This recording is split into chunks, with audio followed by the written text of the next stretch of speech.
Allora, io con l'onorevole Alemanno però tornerei un attimo proprio a focalizzarci sull'euro. Abbiamo capito questa mattina che non è più un tabù, che ne può discutere liberamente, cioè non è un dogma assoluto, una verità rivelata. E tornerei anche sulla politica. Cioè, secondo me quello che è accaduto è proprio il deficit di politica, non che i politici hanno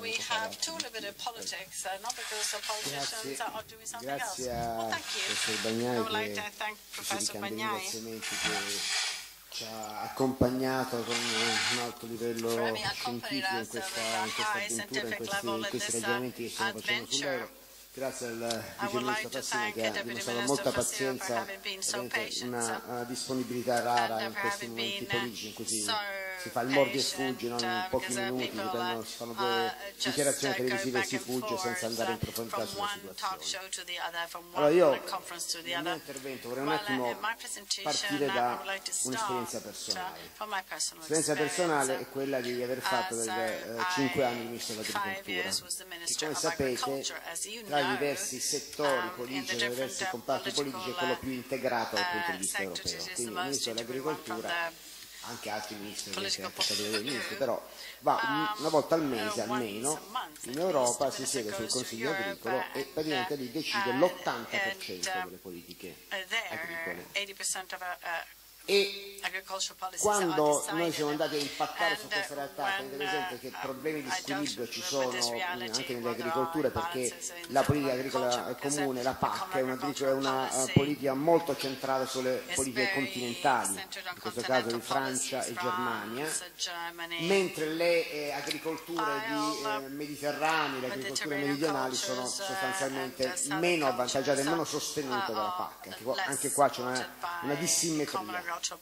Quindi io mi sono trovato quasi subito a avere dei problemi sui negoziati dell'olio, non parliamo del negoziato del tabacco eccetera, e a un certo punto, siccome vedevo che non venivo ascoltato, non venivo compreso dal blocco dei paesi del nord Europa e dalla Germania e in parte anche in questo caso la Francia, poi su alcune cose che sulla Francia ci siamo ritrovati, ho battuto i pugni sul tavolo e ho abbandonato la sedia e me ne sono andato.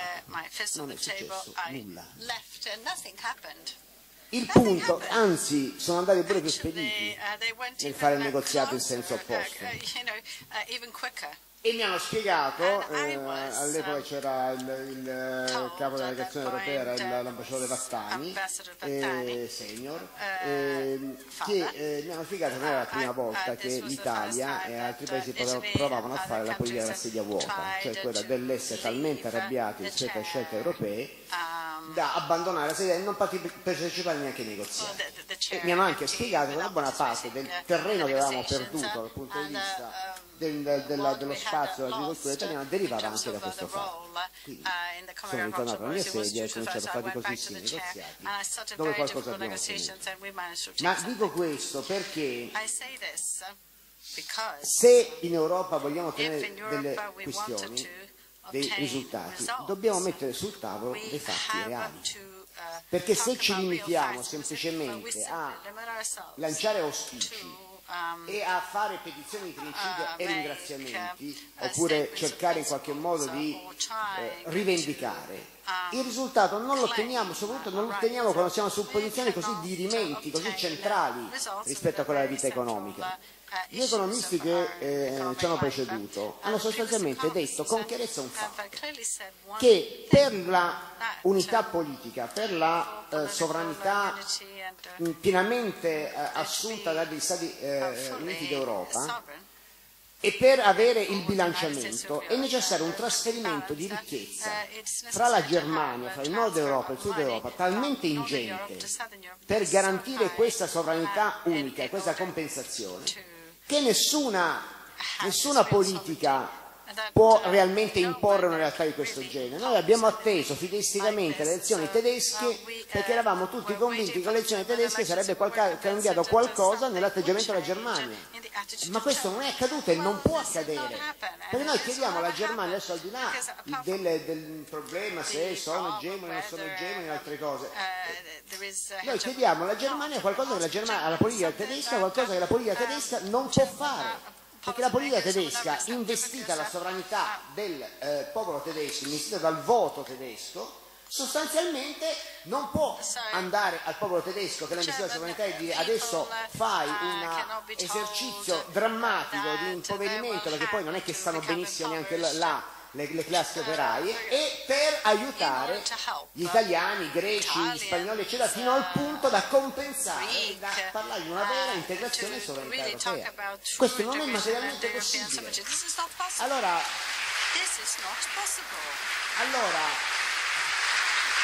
se è vero questo, i pugni sul tavolo e il requisito dove è il tavolo?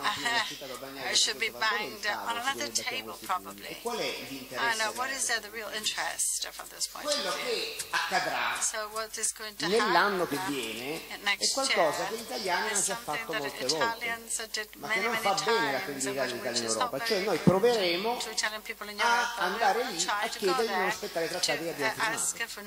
Noi andremo lì a supplicare o magari a imbrogliare per non rispettare i trattati che abbiamo firmato.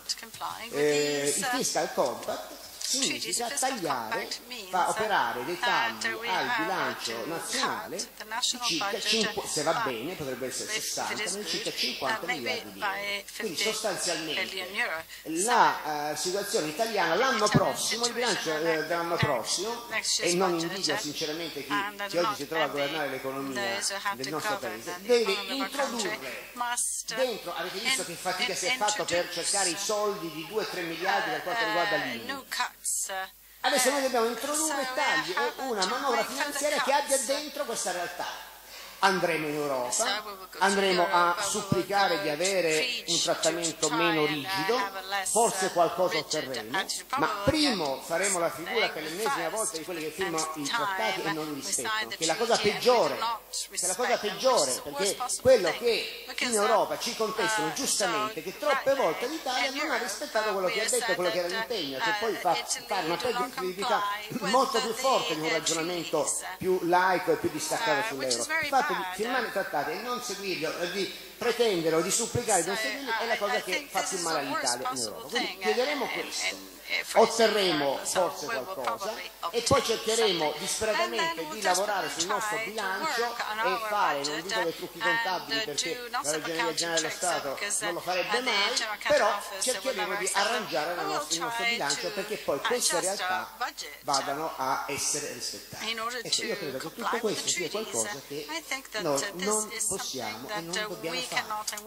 Meglio, molto meglio dire con chiarezza nei prossimi mesi, ancora prima del semestre italiano, dire che noi non ce la facciamo a tenere questi trattati e che siccome non ce la facciamo, mettiamo in conto della nostra fuoriuscita dall'euro, cioè dire con franchezza ai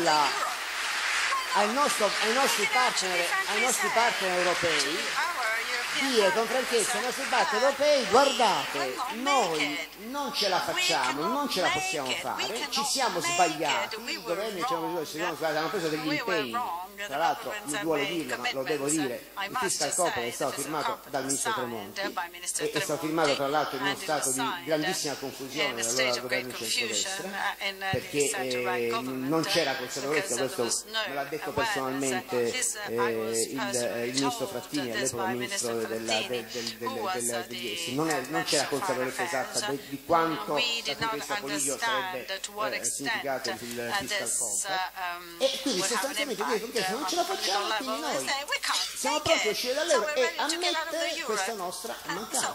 Forse in quel caso, di fronte a quello che è l'impatto reale dell'uscita dell'Italia dall'euro, perché come ci è stato spiegato probabilmente questo produce la dissoluzione dell'area euro, allora ci può essere un ripensamento vero delle politiche economiche dell'Europa. Forse così si può fare un ragionamento, se è possibile, perché poi le difficoltà oggettive che dicevo prima permarrebbero in ogni caso. Forse così è possibile un ripensamento reale dal punto di vista di quelle che sono regole economiche. In altra strada, se continuiamo a dire l'euro non si tocca, se tocchiamo l'euro crolla il mondo, e se continuiamo a dire più Europa senza chiarire cos'è questo più Europa, perché ripeto, il più Europa che ci vorrebbe oggi sarebbe una sovranità unificata, andando incontro ai problemi insostenibili che sappiamo e che ci hanno impedito fino adesso e quindi continuano a impedirci di fare questa realtà. Quindi se continuiamo a ripetere questi slogan, noi rischiamo di avere due effetti.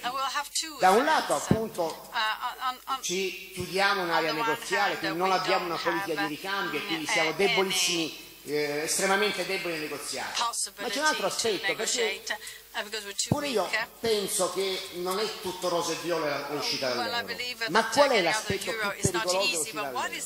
L'aspetto più pericoloso dell'uscita dall'euro è l'aspetto psicologico, cioè l'impatto psicologico che un'uscita dall'euro avrebbe sulla nostra economia, cioè una crisi di fiducia nel mercato interno, nel mercato internazionale rispetto all'Italia con la lira, eccetera. Ma siamo noi stessi che alimentiamo questa cosa, perché se noi continuiamo a dire se usciamo dall'euro siamo tutti morti, il giorno in cui dovessimo andare a dire alla gente guardate siamo proprio costretti a uscire dall'euro, cosa pensate che la gente possa pensare o quale fiducia può avere? Quindi un atteggiamento meno squilibrato è un meccanismo per cui dire uscire dall'euro non è un esercizio di populismo, di nazionalismo, ma è l'esercizio di una eventualità e di una scelta, è la precondizione proprio per fare in modo che l'uscita dall'euro non sia traumatico, cioè che non ci sia la crisi di fiducia, la caduta psicologica nel momento in cui si esce dall'euro. Questo è il dato centrale. E poi aggiungo un'altra cosa, per essere estremamente chiari. Abbiamo detto di sovranità, il tema della sovranità. Attenzione, la sovranità è internazionale, e la sovranità interna. Questo lo dico perché nessuno pensi che noi, facendo esercizio di sovranità internazionale, andiamo a non fare, a farci gli sconti dal punto di vista nazionale.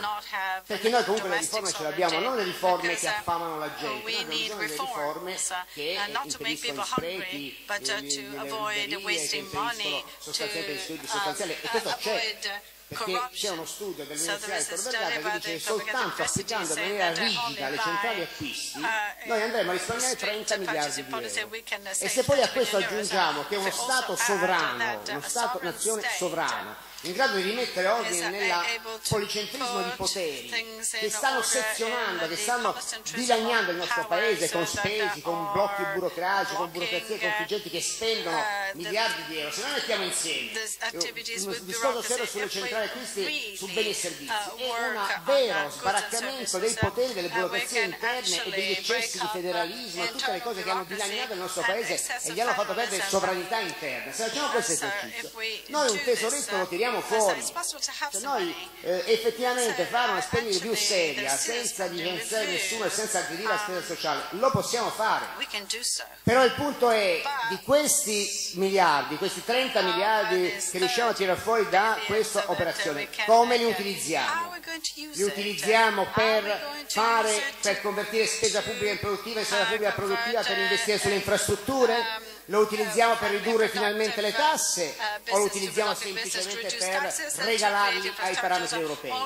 Quindi la sovranità, l'effetto della politica, l'effetto della sovranità sull'economia è a due livelli. Noi dobbiamo recuperare sovranità per recuperare la possibilità di scegliere. La sovranità serve a dichiarare guerra a qualcuno, la sovranità serve per dire c'è una democrazia, se quella democrazia è investita deve avere il potere di scegliere, perché se non ha il potere di scegliere non è più democrazia, quindi ci serve per esercitare il potere di scelta verso i nostri partner europei, ma ci serve anche per esercitare il potere sovrano, democratico, un punto di riferimento chiaro per poter fare in modo che non ci siano tutta quella serie di scarichi di responsabilità, di quegli scarichi di barile che generano questa crescita abnorme della burocrazia, della spesa pubblica, che guardate, secondo molti studi, almeno per un quarto, gli 830 miliardi di euro della spesa pubblica italiana, almeno per un quarto non sono spesa sociale, non sono spesa per almeno per un quarto sono l'effetto di tutto quello che genera in termini di gruppi, comparti, blocchi di interessi, corruzione, altre cose, il conflitto tra poteri e burocrazia italiana. Se noi recuperiamo questo, noi cominciamo a rivedere la luce in fondo al tunnel, altrimenti rischiamo di portare il nostro paese con le mani legate dentro un burrone.